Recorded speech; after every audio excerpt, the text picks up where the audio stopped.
What are we discussing on today's Locked on Diamondbacks podcast? Merrill Kelly and the D-backs can't complete the sweep against the New York Yankees. And should Geraldo Perdomo permanently be moved up in the D-backs lineup?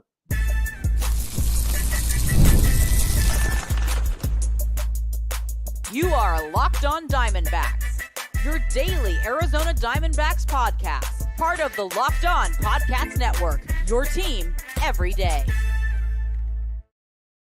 Welcome into the Locked on Diamondbacks podcast, part of the Locked on Podcast Network, your team every day. You're listening to who? The always charismatic host of this podcast, Millard Thomas, multimedia journalist and graphic designer. So please go check out my website, MillardThomas24.myportfolio.com. On there you can see all my latest work, from my packages to my articles to my photos and my graphic design. Today's episode is brought to you by Game Time.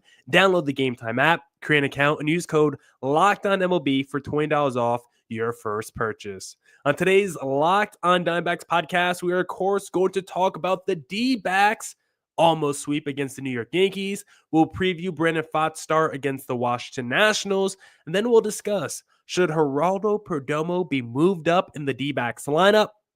So we got a whole bunch I want to talk to you guys about on today's show. But first, I want to say thank you for making Locked on Diamondbacks your first listen every day. I would not be able to do this podcast without you, my loyal listeners, sharing, subscribing, reviewing, doing all that so I could do this podcast for you. Thank you. It's free. It's available on all platforms. So please continue to tell your friends. One of those platforms is YouTube. If you're watching right now on the YouTube live stream, thank you. We appreciate your support. Remember, if you are watching live, you can always drop comments down in the YouTube comment section and we'll answer them as the show goes on. But now, let's get into the podcast of Locked on Diamondbacks. All right, let's talk about D-backs versus Yankees. D-backs take 2 out of 3. They go into New York and they beat the reigning runner-up New York Yankees from last year's World Series. And this was a very good series by the D-backs in terms of going into a hostile environment. A lot of talk about the torpedo bats, but it was the D-backs offense that looked better in this series than New York. And in this finale, I thought we were going to have another game where we saw some late stage heroics by the Arizona Diamondbacks, because we know they've been the best 8th inning team in baseball so far this year. And in tonight's game, it was the 7th inning where the D-backs got it started. But let's take it back a little bit, because when this game opened up, I was very excited because I thought this was going to be a very good opportunity for the D-backs to get this sweep, because Merrill Kelly was on the mound for Arizona, and in his career, he actually has dominated the New York Yankees. Entering tonight's matchup, 3 starts, 17 innings pitched, 5 earned runs, 11 Ks, a 2.6 ERA. He has been very good against the Yankees throughout his career. But tonight's game, this was maybe the worst start I've ever seen by Merrill Kelly. I mean, didn't make it out the 4th inning. 9 earned runs, 3 walks, 3 home runs allowed. It was a disaster from the start. And when you go look up the box score for Merrill Kelly, I mean, the fastball was crushed tonight. We know we've been talking a lot about command issues with the fastball when it comes to Gallen and Kelly, and tonight, the walks, the hard contact, he just wasn't fooling anybody with it, and it's not really a velo problem. It's more like a location problem. The average exit velocity on the fastball tonight given up by Merrill Kelly was 100.8 miles per hour. Yankee batters were teeing off Merrill Kelly's fastball tonight, and he just did not have it.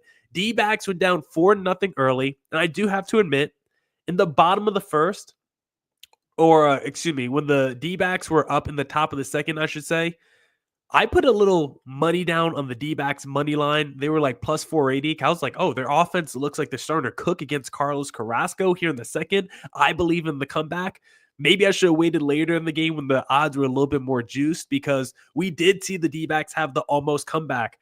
Despite being down 4-0 after the first inning, and at one point being down 9-3, we know this D-backs offense has never given up at any point so far this season. No matter how many runs they're down, it feels like this offense always has a chance to come back. And I have to admit, in New York, going against the Yankees, I was like, down 9-3 in the 7th inning, this might be a little bit tougher to come back from.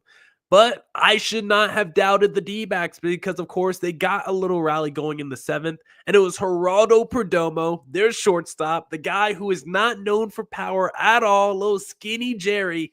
He hits the grand slam for the D-backs to cut it within 2, and at that moment, I'm like, okay, D-backs really might have a chance for another fantastic comeback here. Unfortunately, it didn't happen. We saw the writing on the wall. This was going to be a game that set up for D-backs versus Luke Weaver in the end. We get the grand slam from Jerry. We get the matchup against Luke Weaver. Would have been a perfect storybook ending. Come back against the New York Yankees late in the game, and then you take down Luke Weaver in the 9th inning, a guy who was supposed to be a focal point of that Paul Goldschmidt deal along with Carson Kelly. Both of them ended up being major busts for the Arizona Diamondbacks. So this would have been a great revenge game for the D-backs to go out there and crush Luke Weaver in the 9th, but instead he gets his revenge against Arizona. And so in the end, D-backs have the almost fantastic comeback on the shoulders of Geraldo Perdomo. It did not happen. And when you look at this game, you can pretty much sum it up by saying if Merrill Kelly is just not the worst version we've ever seen from him, if he just gives up 6 runs, D-backs probably win this game because we see them put up 7. The bullpen was very good for Arizona. Like overall, even though the D-backs didn't win this game, they still showed a lot to me. What they still showed to me is the number one thing we've seen all season: resiliency. Resiliency right now is the D-backs' identity. Toughness is the D-backs' philosophy. No matter how many runs they're down, no matter how much their back is against the wall, it always feels like the D-backs have a chance to come back in this game. This is a very team-first offense. This is not an offense where you're just waiting for 1 or 2 guys to hit a home run. Anyone from the 1 to the number 9 hitter can get a rally going, can be a catalyst for this offense, and that's why it's so effective. We discussed it on yesterday's podcast, the Swiss Army knife of this D-backs offense, from the speed to the power. They really have everything. And tonight, you can see such a weird lineup. Pavin Smith batting 3rd, Geraldo Perdomo batting 2nd, Gurriel batting 5th. Got Garrett Hampson out there, Jose Herrera, like not the typical D-backs lineup, and they're still able to put 7 runs on the board. It feels like at any point this D-backs offense can explode. That's not something you were able to say when I first took over this podcast back in 2020. Offense was an issue. I mean, pitching was an issue. Everything was an issue for the D-backs back then. And now we're like, in a series against the New York Yankees, we're saying to ourselves, we probably should have pulled off the sweep despite how tough of a comeback it would have been. D-backs were in line to sweep a team that was in the World Series last year. That's how far Arizona has come as a franchise the last few years. So despite the D-backs not getting the sweep, they still showed a lot to me, and I still got to see the identity that they've been playing with all season. The resiliency factor of the D-backs is something that's going to be with them, and it's something that's going to be their calling card all 2025. And now I want to discuss Brandon Pfaadt and his start against the Washington Nationals in segment number 2. And also, I want to talk to you guys about Just Ingredients, because when it comes to fueling your body, quality matters. That's why Just Ingredients is changing the game with clean, high-quality products designed to support better health and peak performance. Just Ingredients offers an NSF-certified line of protein powder, electrolytes, pre-workout, and creatine, all rigorously tested to ensure they're free from substances banned by major athletic organizations. Just Ingredients has also partnered with 2-time MVP Bryce Harper, who trusts their NSF certified sports line to fuel his training and recovery. I love that Just Ingredients prioritizes wholesome, nourishing ingredients without the artificial junk. Just visit justingredients.us/Bryce Harper and use code LOCKEDONMLB for 20% off your first order. And for more wellness tips, follow @just.ingredients on Instagram. Get the supplies you need from the site made for the skilled trades, Supply House. Whether you're in plumbing, HVAC, or electrical work, Supply House is the reliable way to order products online. Their easy-to-use website is packed with helpful resources and the latest product info to help you get the job done right. Plus, with a complete inventory of 200,000 parts from 400 top brands. You'll find exactly what you need delivered fast from coast to coast. Need help with an order? Supply House offers expert support and industry-leading service, so you'll always talk to a real person. And for trade pros looking for an extra edge, their free Trade Master program offers exclusive perks like a dedicated phone line, free shipping, and discounts on every order. Thousands of skilled professionals are already taking advantage. Now it's your turn. Join the Trade Master program today at supplyhouse.com/TM and start ordering plumbing, HVAC, and electrical supplies with just a few clicks. Plus, use promo code SHF for 5% off your first order. That's supplyhouse.com. Back here on the Locked on Diamondbacks podcast, and now let's discuss Brandon Pfaadt in the next series that the D-backs have, because now they head up to Washington. I don't even think they're getting on a plane. I think they're just going to take a little train up to D.C., go face off against the young Washington Nationals, who I think are feisty. Despite the Nationals record, which is not the best right now, they're in 4th in the NL East, which is not even that bad, considering there's a team worse than them in the NL East. Let me go check the scores right now. Okay, they did not play tonight. The Braves are 0-7. I did not realize this. I'm just looking at the standings right now. That is insane. So the D-backs are not even going against the worst team in the NL East. That is the Atlanta Braves. The Washington Nationals are 1-5 right now, but I still think they have a ton of talent. But none of that talent might matter if Brandon Pfaadt goes out there and does what he's supposed to do. And what I need Brandon Pfaadt to do, I don't know if it's simple, but it's something he needs to do to go from a good pitcher who looks like a number 3, number 4 starter to a guy that's a true frontline ace. He needs to clean up his middle innings. That is still where he has his biggest issues, is that 5th, 6th inning is where he has his problems. He's the quintessential guy. You watch the game, the first 4 innings, you're like, is this one of the best pitchers in baseball? Is this a top 10 guy? Is this a Cy Young candidate? Then you watch him the 5th or 6th inning. You're like, oh, no, it's just the same old Brandon Pfaadt, which is still really good, which is still a very quality pitcher and deserves to be in a playoff rotation. But if you want him to be in the top of your playoff rotation versus the back end of your playoff rotation, then he needs to clean up the home runs in the middle innings. Last year, Brandon Pfaadt had his 1 career start against the Washington Nationals, and he performed pretty well. 6.1 innings pitched, 3 earned runs. Like, it was a great start, pitching to the 7th. But you know what he did? In the 6th inning, he gave up a 2-run home run, because that is what Brandon Pfaadt does. The middle inning home runs have been a major issue for him throughout his career, and it's the area in his game that I want him to improve the most. If you actually look at the splits for Brandon Pfaadt in his career, it actually bears out too that he struggles late in games. Like, it's not just me and the eye test telling you this. The stats also tell you this.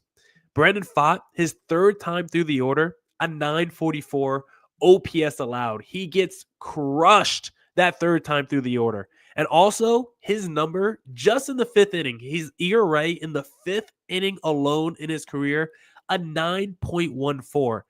Horrendous. He's given up 12 home runs in the 5th inning in his career, more than any other inning. He struggles mightily in the middle innings for whatever reason. That 3rd time, is it fatigue? Is he throwing too hard early in the game and he can't keep himself fresh late?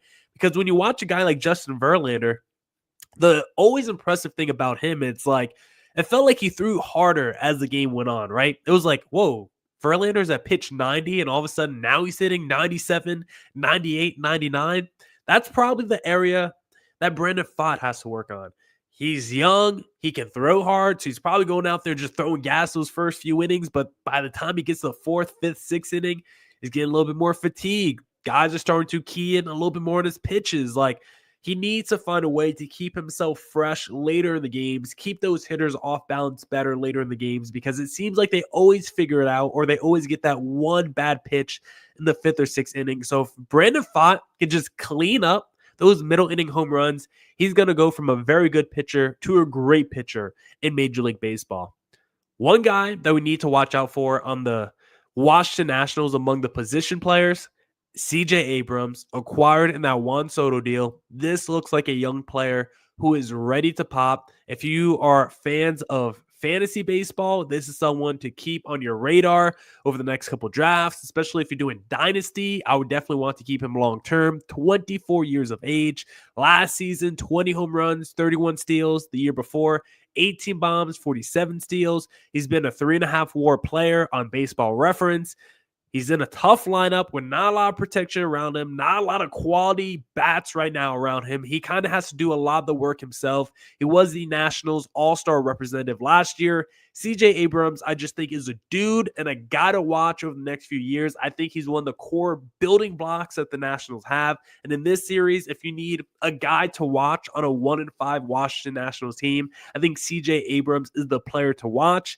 And then on the other side of the mound for the Nationals, it's Brandon Pfaadt versus Jake Irvin, who the D-backs have seen a few times throughout his career. He's been decent against the D-backs. 3 starts, 15 innings pitched, 8 earned runs. That's a 4.8 ERA. He's not a guy that scares me. This is not like Logan Webb going out there for the Giants or any of the 5 Cy Young Award winners for the Dodgers. Like, if Jake Irvin was on the D-backs, he probably wouldn't be in the rotation, right? The D-backs have a loaded rotation. And if you look at a lot of the potential playoff teams in the National League, at best, he probably is a number 4 or number 5 starter in most rotations for the best teams in the NL. So despite him being solid and still being young, he's not a great guy, but he can definitely get the job done. The pitch that you have to watch out for when it comes to Jake Irvin is his curveball. That is his go-to secondary pitch, and he almost throws it as much as his fastball. He throws his fastball like 37% of the time, but he throws his curveball like 31% of the time. So if you're a D-backs hitter, you can just wait on that curveball because you know he's going to want to throw it. That's what you need to do if you're the Arizona Diamondbacks. Wait for that curveball because you know he's going to throw as that secondary pitch, as his go-to whiff pitch. If you can wait on that, I think you're going to be good against him. Now, just some real quick facts about the Nationals in terms of areas that they struggle that the D-backs can take advantage of. This is a team that does not score a ton of runs, so I'm looking at the rotation to step up Pfaadt, Erod, Corbin Burns. This is a Nats team that is struggling to score, second highest strikeout rate in the National League right now, third lowest walk rate. They also, when you look at their pitching, they have the 4th worst ERA and the 3rd worst strikeout rate. So both sides of the ball right now, offense and pitching, this Nationals team is struggling. So when I see a rotation of Pfaadt and Erod, I want them to have those really good starts. As the back end of the rotation for the D-backs going against one of the lower teams in the National League, this has to be a situation where you step up in a big way and make us feel good about the back end of the rotation and also treat it like a little competition because we know once you get to the postseason, you're pretty much only riding with 4 guys. So either Erod or Brandon Pfaadt won't make the rotation. I mean, maybe after tonight's start, maybe Merrill Kelly's the guy on the chopping block. I wouldn't go that far yet, but just something to think about. Brandon Pfaadt, if he could go clean up those middle innings against the Washington Nationals, he's going to have himself a fantastic start tomorrow. Before we get to segment number 3, let's read some YouTube comments. Or actually, let's save the YouTube comments for segment number 3 as we'll discuss Geraldo Perdomo. Should he be moved up permanently in the D-backs lineup? And if you're looking to buy tickets to an upcoming sport or an event, then the best place to do that, of course, is going to be Game Times, because Game Time is the best place for last minute deals on sports, concerts, comedy, theater, and more. They have this feature called all-in pricing. When you toggle this feature on, it shows you your total cost up front with no surprise fees at checkout. You get a panoramic view from your seat before you buy. They also have the lowest price guarantee, or Game Time will credit you 110% of the difference. Take the guesswork out of buying tickets with Game Time. Download the Game Time app, create an account, and use code LOCKEDONMLB for $20 off your first purchase. Terms apply. Again, create an account and redeem code LOCKEDONMLB for $20 off. Download Game Time today. What time is it? Game time.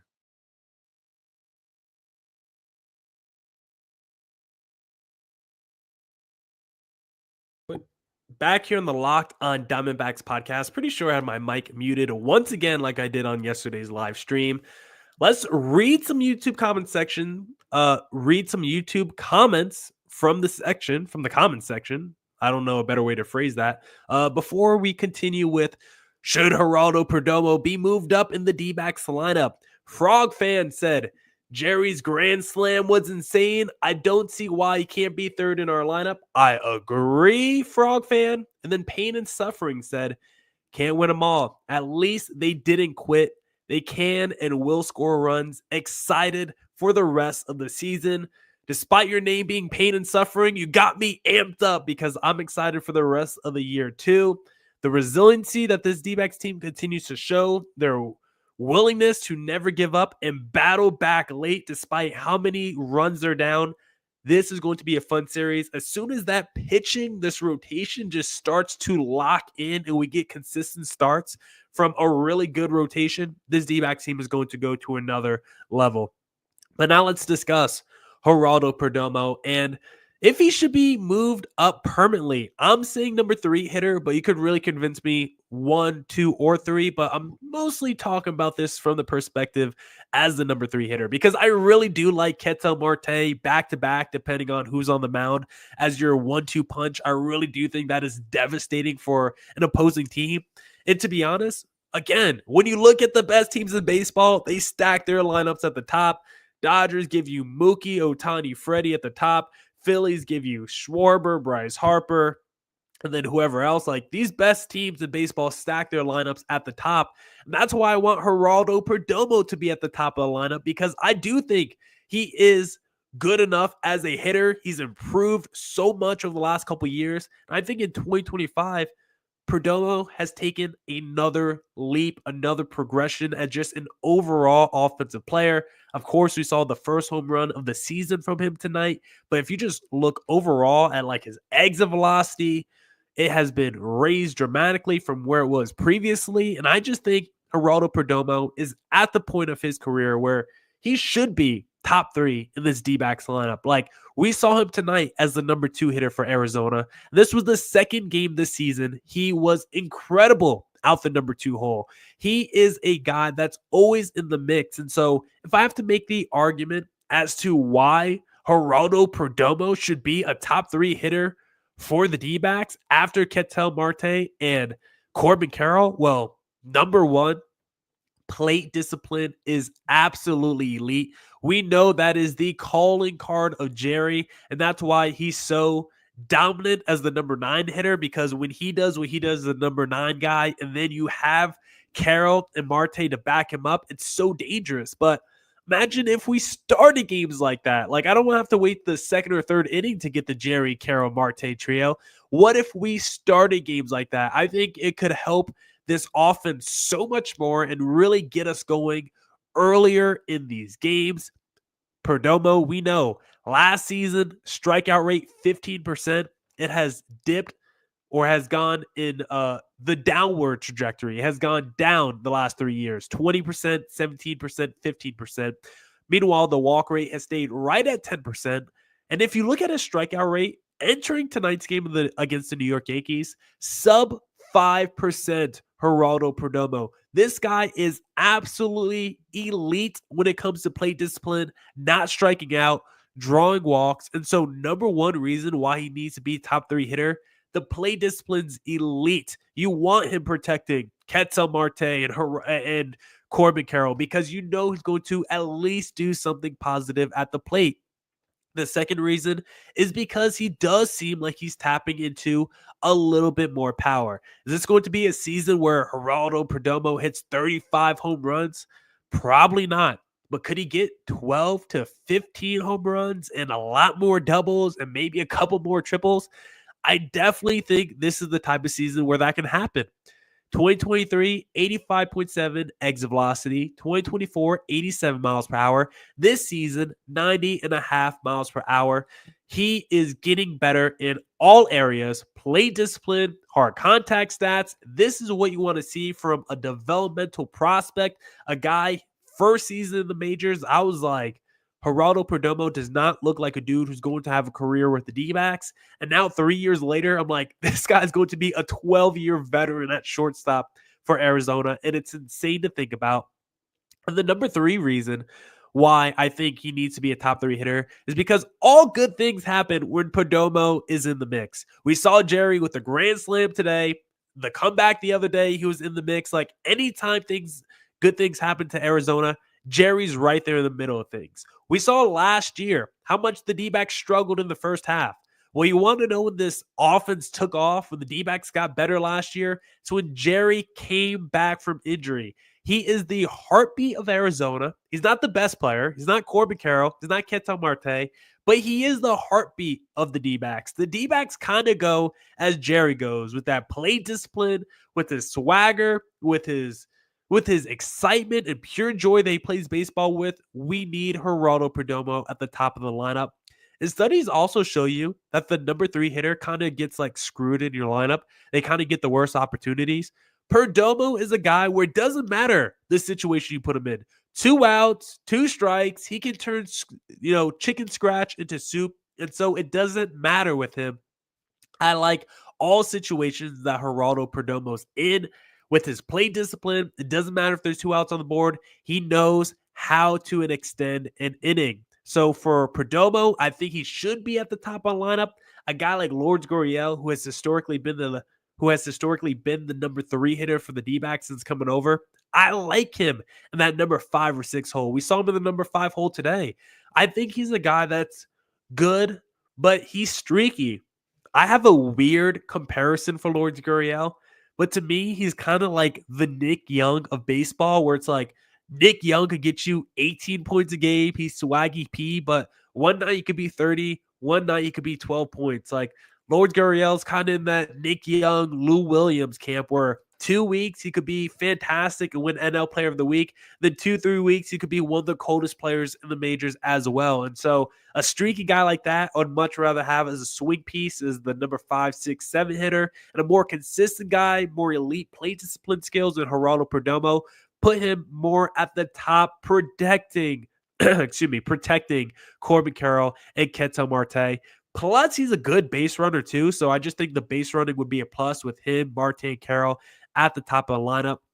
Now, you will lose him as the number 9 hitter, but to replace him, maybe go Alek Thomas or Jake McCarthy, 2 guys that could do damage with their legs. I think this could be a better lineup, a more productive lineup, despite the D-backs already being one of the most productive offenses in majors and being the most productive offense last year. I think moving Perdomo up to one of the top 3 spots could really help out this D-backs team. So we'll see if Torey Lovello listens to the Locked On D-backs podcast and takes my suggestion. Now, that's it for this edition of the Locked On Diamondbacks podcast. This is the last podcast of the week, so come back next week for more Diamondbacks news coverage and insight. And I didn't do Mailbag Friday today, so you know what? Maybe we will do a bonus episode tomorrow, just doing straight mailbags. But you guys got to send me your questions, so drop them in the YouTube comment section, Twitter at CreatorThomas24, Locked On Diamondbacks. Just follow me and send them in, and we'll answer them maybe on a bonus episode tomorrow. And as always, stay safe, stay healthy. Dose.